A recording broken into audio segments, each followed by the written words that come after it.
In 1835, Charles Darwin visited the Galapagos Islands, where he observed the peculiar mating dance of the blue-footed booby.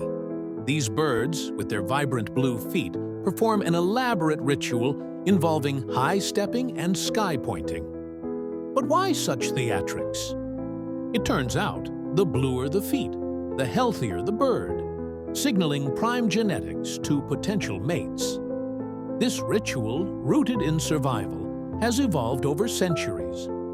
Could it be that these dances are nature's way of ensuring only the fittest genes are passed on?